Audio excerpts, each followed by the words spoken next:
Biar dia ngaku insinyur, ngaku DRS, ya biar semau-semau dia. Oh, ngaku aja kok, ngaku apa aja kan boleh, gitu loh. Ya, tapi setidak-tidaknya nih Pak, kalau sudah kuliah di UGM, logikanya ya lulus SMA lah Pak. Masa bisa keterima SMA kalau keterima UGM kalau nggak lulus SMA? Lah, makanya otomatis kan dengan gugatan kita, nanti kan orang menyimpulkan sendiri, berarti insinyurnya juga bodong. Karena mana mungkin ijazah SMA aja nggak punya bisa ke UGM gitu loh. Masa kita mengajari itik berenang, rakyat akan menyimpulkan begitu.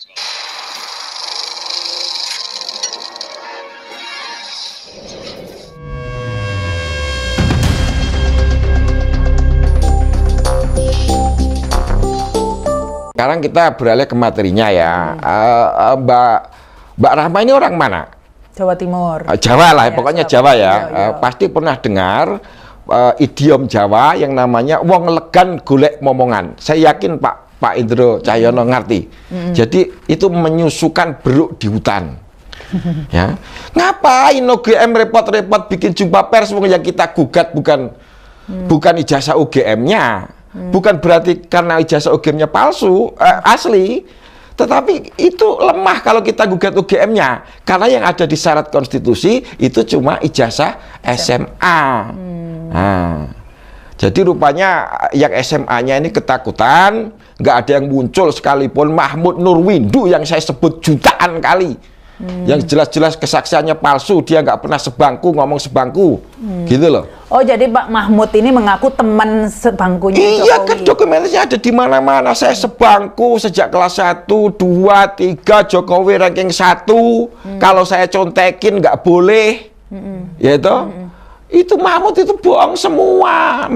Oh, nggak kemana sekarang Mahmud itu? Mahmud jadi komisaris, Mbak Rahma, komisaris petrokimia. Mungkin karena teman sebangku, Pak. Ya, masalahnya bukan teman sebangku, dianya ya karena bohong itu, gitu loh. Seperti Aris Sujito bohong di pengadilan, sebenarnya bisa saya tuntut, itu kesaksian palsu. Dari mana Pak Bambang tahu kalau Mahmud itu bohong? Siapa tahu benar. Gimana? Dari mana Pak Bambang tahu kalau Mahmud tadi itu bohong? Iya, karena temannya yang lain bilang bohong. Bu Sri Handayani, Mahmud itu bohong. Nah, itu yang tadi saya tanya. Oke. Pak Bambang ini ngumpulkan datanya itu bagaimana? Apakah Pak Bambang ngecek ke sekolahannya, ke SMA-nya? Ketanyain ke teman-teman angkatannya, Bapak telusuri teman-temannya dulu atau enggak? Iya, semua orang yang saya sebut itu sudah saya temui langsung. Gitu loh. Jadi ini bukan katanya-katanya lagi, saya temui semua. Bapak ke sekolahan SMA 6-nya? Tentu saja tidak, karena semua di sana sudah TKP itu sudah acak-acakan, gitu loh. Jadi Bapak nggak ngecek maksudnya dokumen? Saya dapat dokumennya yang buku Indo, walaupun tidak datang ke sekolahan. Lah ini dari mana? Lah ini kan triknya wartawan. Nah, gitu. Buku Indo apa itu yang? Buku Indonya itu yang Joko Wahyudi itu. Yang diakui Pak Jokowi itu. Nanti saya tunjukkan deh, maksudnya setelah off air ya, supaya tidak ada banyak waktu. Iya. Terus lanjut lagi setelah itu soal konpres tadi. Ya, konpres tadi, wong legan golek momongan itu kurang kerjaan UGM. Jadi mereka kayaknya dipaksa Pak Jokowi, ya toh, supaya kita perang urat saraf. Seolah-olah yang ngomong rektor, doktor, gitu kan sudah otoritatif gitu. Padahal jauh panggang dari api, yang kita tanya apa, yang dijawab apa, gitu loh. Ya kan? Jadi yang diharapkan Pak Bambang ini klarifikasi dari kepala sekolah SMA 6. Betul, yang saya sebut nama-namanya itu, teman-temannya yang saya sebut itu Mahmud, Bu Sri Handayani. Terus yang temannya kelas 1 yang ngomong Pak Jokowi nggak naik kelas 2 kali itu namanya Suryo Atmanto. Sekarang komisaris PT Bukit Asam, ya anak perusahaannya. Sigit Haryanto, para rombongan pembohong ini supaya konferensi pers supaya bisa saya bantah, gitu loh. Lah yang UGM kok tahu-tahu muncul itu apa urgensinya, gitu loh. Karena mereka nggak kita gugat di dalam dalam gugatan kita melawan hukum. Pak Jokowi ijazah UGM-nya palsu pun nggak ada masalah secara konstitusi. Ya tapi pidana, Pak. Gimana? Pidana. Pidana kalau menyangkut presiden bisa didiponerin jaksa agung. Hah? Iya loh. ini bodoh kalau kita menggugat ijazah UGM-nya.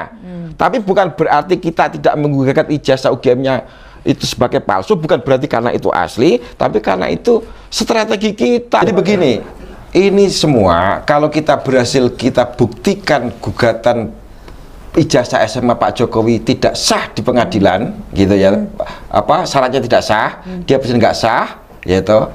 Berarti semua keputusan dia yang diambil selama jadi presiden tidak sah, termasuk utang-utangnya. Ya, untuk membebaskan utang. Nah, ini sebenarnya semua rakyat harus mendukung. Pak Jokowi ini bisa menjadi accidental hero baru kalau dia mengakui semua pemalsuannya itu, ya toh, di pengadilan, kemudian rakyat memaafkan, tetapi secara hukum internasional rakyat itu bebas utangnya yang selama dibikin oleh Pak Jokowi selama lo iya betul. Mimpi kali. Bukan, artinya lo betul. Dasar hukumnya harus mulai dari situ dulu. Gitu loh. Lah soal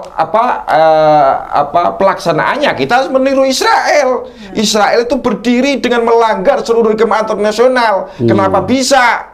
Gitu loh. Sebagai bangsa semangat dong. Mau membebaskan utang anak cucu kok nggak semangat? Ya utangnya terus gitu loh. Ini betul bisa diperdebatkan ya, tapi saya sudah meyakini itu lebih dari motivasi saya jauh lebih mulia. Saya nggak punya apa-apa. Saya bahkan menganjurkan udah kita maafkan Pak Jokowi. Itu kan yang salah kita semua. Ngapain kita tidak melototin KPU sejak awal gitu loh. Tetapi mengenai tadi ya saya membantah sedikit argumen Pak Indro ya, dengan segala hormat. Kan katanya sudah diverifikasi waktu nyalon wali kota. Nyalon 2 kali, gubernur sekali, presiden 2 kali. Nah, itu ada presiden, Pak Jopin R. Saragih, mantan Bupati Simalungun, itu lolos ijazah SMA palsunya waktu nyalon bupati 2 kali juga. Tapi ketika nyalon menjadi gubernur Sumatera Utara, ketahuilah ijazah SMA dia itu melalui palsu. Persidangan juga. Melalui persidangan resmi. Jadi Pak Bambang berharap seperti itu nanti. Saya yakin akan seperti itu. Sampai saat ini Pak Jokowi juga nggak pernah membantah. Mana caranya membantah? Gampang, tunjukkan ijazah SMA-nya, selesai. Kalau saya dianggap telah membuat keonaran, tembak mati saya. Tapi buktikan dulu mana ijazah asli Pak Jokowi, kan gitu kan.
Tapi hingga hari ini tidak ada. Nah, bagaimana kaitan dengan polisi?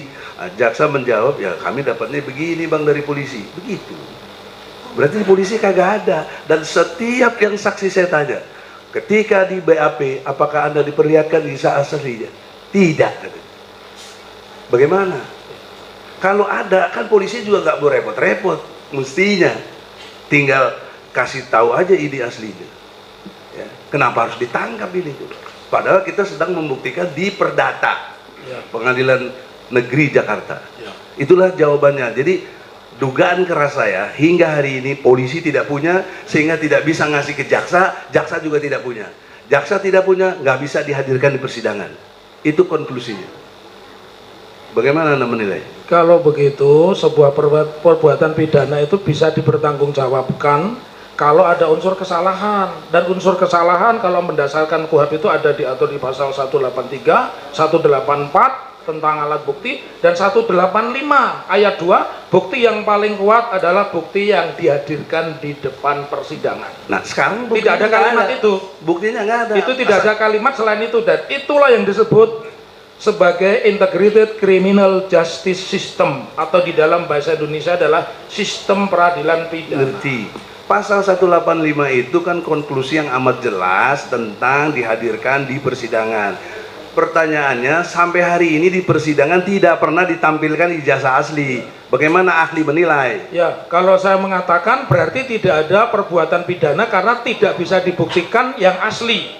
Kalau Anda tanya kepada saya, itu yang menyatakan sah dan tidak sahnya persidangan ini beliau yang ada di depan kami. Begitu saudara penasihat hukum Prof. Egy. Beliau ini yang kita muliakan, wakil Tuhan di muka bumi, kan berdasar fakta. Ya. Nah, fakta tidak ada ijazah aslinya, sehingga tidak bisa membandingkan apapun ceritanya. Nah, kemudian dalam akhirnya hakim menilainya mungkin berbeda, ya itu saya juga tidak berkuasa melawan hakim. Ya. Karena itu faktanya, nanti kita lihat saja ya. Ya. Itu nanti. Tapi saya mau lihat dari sisi Anda sebagai intelektual, ya, ahli pidana, bagaimana pendapat Anda? Bahwa persidangan itu tidak sah kalau tidak bisa menghadirkan bukti pembanding. Tidak sah ya? Tidak sah. Tidak sah. Harusnya kasus case close ya? Ya. Gitu. Mekanismenya lewat putusan pengadilan, karena sudah di pengadilan. Tambah lagi, saudara. Ya. Pasal 143 KUHP ayat 1, 2, dan 3 kita semua tahu tentang lengkapnya dakwaan jaksa. Ya. Tentangnya jelasnya dakwaan jaksa. Ya toh? Dan tentangnya cermatnya jaksa dalam mendakwa. Apakah ahli menilai dengan tidak ada ijazah asli dibawa ke persidangan itu tidak lengkap, itu tidak cermat, itu tidak jelas dari jaksa? Kalau pendapat saya, karena itu wilayah pekerjaan jaksa, saya hanya menjawab secara akademis. Ketika kita mendudukkan seseorang sebagai terdakwa di depan persidangan, kita harus bisa membuktikan dengan segala konsekuensinya. Maka ada putusan namanya onslah, ya, ada putusan fisprah, dan ada putusan terbukti. Begitu saudara penasihat hukum. Dari kategori fisprah, onslah, itu yang tepat buat ini siapa? Kalau seperti itu onslah. Onslah.